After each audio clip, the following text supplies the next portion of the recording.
सच और सपने के बीच का फासला भी बहुत कम होता है। कई बार हमारे साथ घटी घटनाएं हमारे लिए तो हकीकत होती हैं, पर औरों के लिए कोरी कल्पना। मैं डॉक्टर नागर, पेशे से मनोवैज्ञानिक और पैशन से ह्यूमन माइंड का फैन, आपके पास लेकर आऊंगा मुझसे मिले कुछ लोगों की आप बीती, कुछ घटनाएं, कुछ किस्से जिन्हें सुन के आप भी सोचने लगेंगे कि क्या वो सच था। क्या वो सच था? आज हम सुनेंगे मुंबई से अनुज जोशी की कहानी। अनुज, जो भूत प्रेतों की बातों पर विश्वास नहीं करते थे। वो रात थी 16 दिसंबर 2007 की। मैं मुंबई पुणे एक्सप्रेसवे पर तकरीबन 100 के ऊपर की स्पीड से मुंबई वापस आ रहा था। बारिश में गाड़ी तेज चलाने का मजा ही कुछ और है। पर मेरी लाइफ में आगे क्या होने वाला था, मुझे उसका बिल्कुल भी अंदाजा नहीं था। मैं मस्त बारिश को चीरता हुआ गाड़ी दौड़ा रहा था कि अचानक मेरा ध्यान पेट्रोल इंडिकेटर पर गया एंड आई रियलाइज कि पेट्रोल लगभग खत्म हो चुका है। एज एक्सपेक्टेड अगले 10 सेकंड में ही गाड़ी बंद पड़ गई। Oh hell, the only way out was डब्बा लेकर पेट्रोल पंप तक जाओ और वापस आओ। तेज बारिश और 5 किलोमीटर का वॉक। उफ, खैर डब्बा लेकर बाहर बारिश में निकला।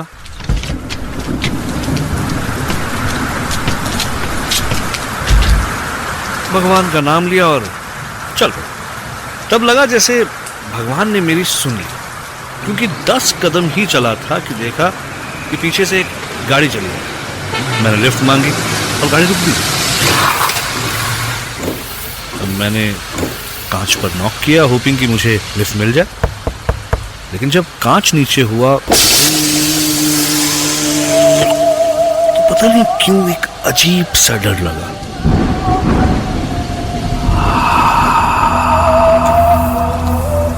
अंदर झांक के देखा तो सिर्फ एक बूढ़ा आदमी गाड़ी चला रहा था। नीला सूट, नीली हैट और बड़ी बड़ी आंखें। हेलो, मैंने कहा। वो आदमी मेरी तरफ मुड़ा और मुस्कुराया, लेकिन वो मुस्कान बहुत अजीब सी थी, ऑलमोस्ट क्रीपी।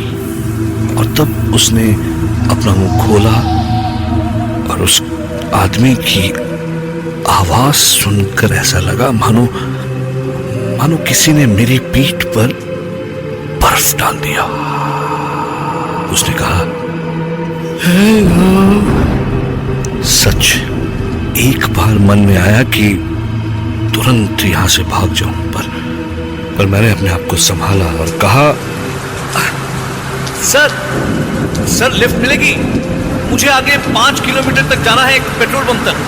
उस आदमी ने अपनी उसी ही पतली और अजीब सी आवाज में जवाब दिया, जरूर आओ, बैठो।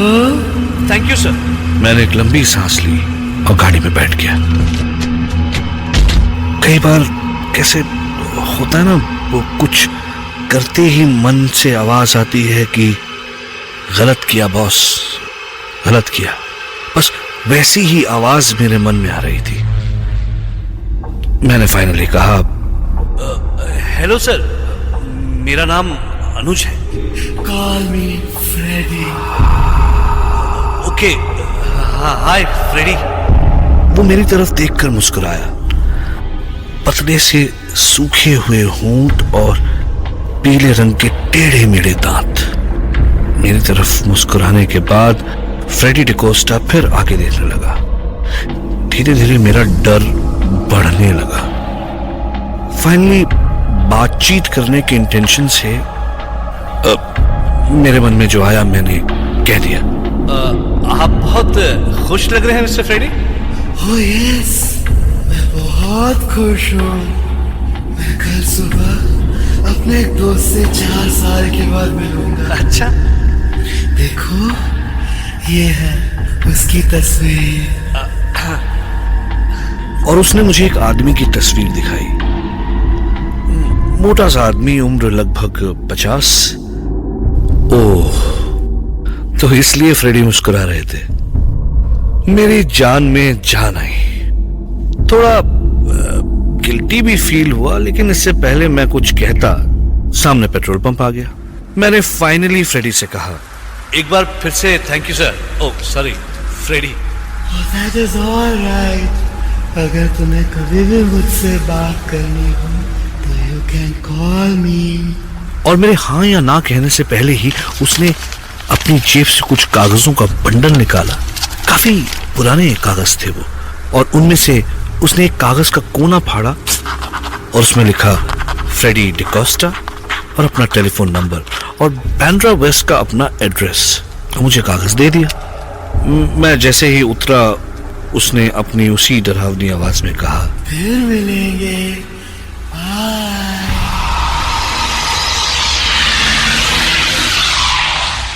और तुरंत कार निकल गई। मैं उसके तुरंत बाद अपने कपड़ों को बचाते हुए पेट्रोल पंप में घुसा। वहां खड़े पेट्रोल अटेंडेंट ने मुझे देखकर पूछा, क्या साहब, आपकी गाड़ी बंद पड़ गई है क्या? हाँ यार, तो अच्छा हुआ कि लिफ्ट मिल गई। लिफ्ट? काय का लिफ्ट साहब? आप कितने दूर से चलते आ रहे? सही मायने में मुझे अब डर लग रहा था। भाई, मैं पेट्रोल पंप के सामने गाड़ी से उतरता हूं और पेट्रोल पंप के अटेंडेंट को दिखाई नहीं देता। ये बात बहुत अजीब थी। मैं जैसे तैसे अपनी गाड़ी तक पहुंचा और गाड़ी चलाते हुए फाइनली घर आ गया। अगले दिन सुबह उठकर ऐसे लगा मानो कि सब कुछ सपना था।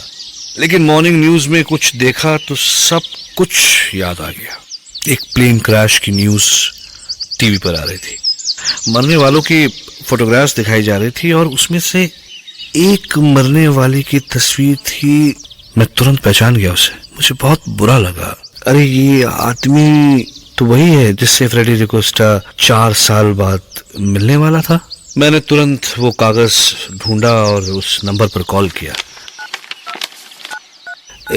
एक औरत ने फोन उठाया और मैंने कहा कि फ्रेडी डिकोस्टा से बात कर सकता हूँ।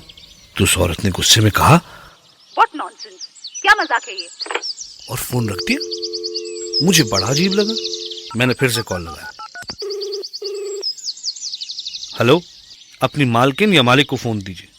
और ये कोई बात करने का तरीका है? सामने से औरत ने मुझसे भी ज्यादा गुस्से में कहा, Do you know? आप मेरे हस्बैंड फ्रेडी डिकोस्टा के बारे में बात कर रहे हैं, जिन्हें मरे 4 साल हो चुके हैं। मुझे अचानक ऐसे लगा जैसे मैं अपनी सीट के अंदर ही धंसता जा रहा हूं। कुछ समझ नहीं आया।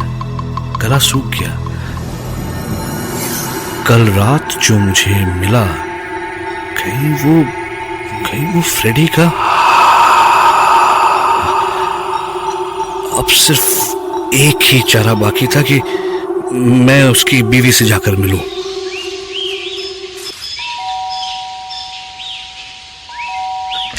Yes, may I help you? जी, मेरा नाम अनुज है। वो मैंने आपसे फोन पर बात की थी आपके हस्बैंड फ्रेडी के तुम जाते हो या मैं पुलिस को बुलाऊं?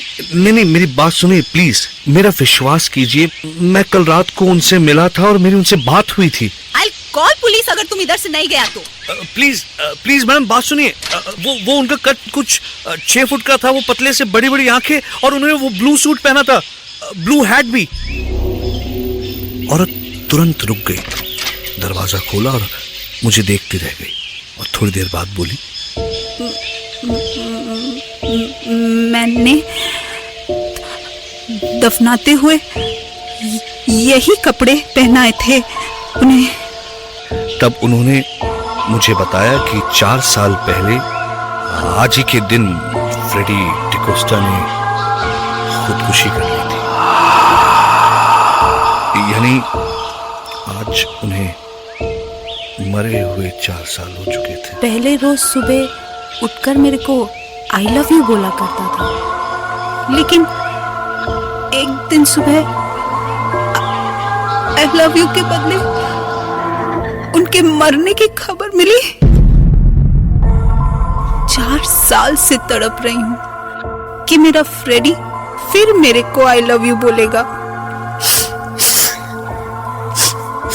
I was shocked. ये सब क्या हो रहा है? उनकी वाइफ मुझे उनकी कब्र तक ले गई। मुझे बहुत अजीब और बहुत ज्यादा डर लग रहा था। फ्रेडी के बारे में हर बात मिली, लेकिन एक चीज नहीं मिली, उनकी आवाज। उनकी वाइफ ने कहा कि हाँ, उनकी आवाज तो मैंने कहा एकदम अजीब सी, पतली सी और फटी हुई सी आवाज थी, राइट? तो उन्होंने कहा नहीं, उनकी आवाज तो मोटी थी। तब अचानक उनका चेहरा एकदम सफेद हो गया और उन्होंने कहा, तुम जानता है मेरा हस्बैंड कैसे सुसाइड किया? अपने गले पे गोली चलाकर। इसीलिए उनकी आवाज। मेरे चक्कर बढ़ते जा रहे थे। तब अचानक उनकी वाइफ ने मुझसे पूछा, पर आपको ये नंबर कैसे मिला? हाँ, उन्होंने मुझे वो कुछ कागजों का बंडल था उनकी जेब में, जिसमें से एक कागज फाड़कर उन्होंने मुझे दिया। अचानक मानो उनकी आंखें और बड़ी हो गई और उन्होंने कहा, किधर है? मुझे वो कागज दे दो अभी, प्लीज मुझे वो कागज दे दीजिए।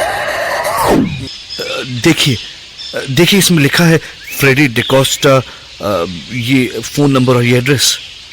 उस कागज को उन्होंने कुछ ऐसे छुआ जैसे कोई बहुत कीमती चीज हो, और उन्होंने कहा, फ्रेडी आर्मी में था और मैं उसको हमेशा चिट्ठी लिखता था, और ये कागज तो। उन्होंने कागज को पलटा और पीछे उन्हीं के अक्षरों में लिखा था, आई लव यू, और वो रो पड़ी।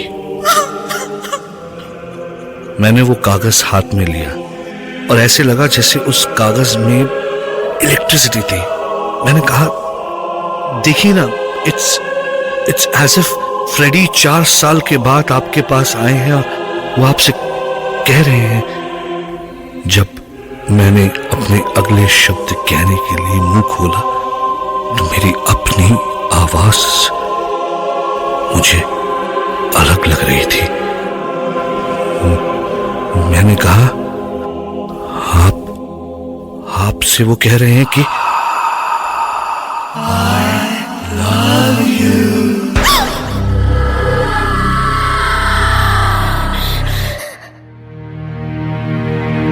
हमारी चेतना पर किसी का जोर नहीं है। सपनों को तो आप बुलाते नहीं हैं, लेकिन वो फिर भी आते हैं। इसी तरह जिंदगी में कुछ पड़ाव भी बिना बुलाए चले आते हैं। क्या सच में फ्रेडी डिकोस्टा मरने के बाद भी अनुज से मिले? अगर नहीं तो उसके पास वो कागज कहां से आया? क्या सच में मरने के बाद उनकी आवाज बदल गई थी? और क्या सच में उन्होंने अनुज के जरिए अपने प्यार का इजहार किया? कुछ बातें हमें खुली आंखों से नहीं, खुले मन से दिखती हैं। ऐसे में दिमाग तो सन्न रह जाता है और मन में सिर्फ एक सवाल दे जाता है, क्या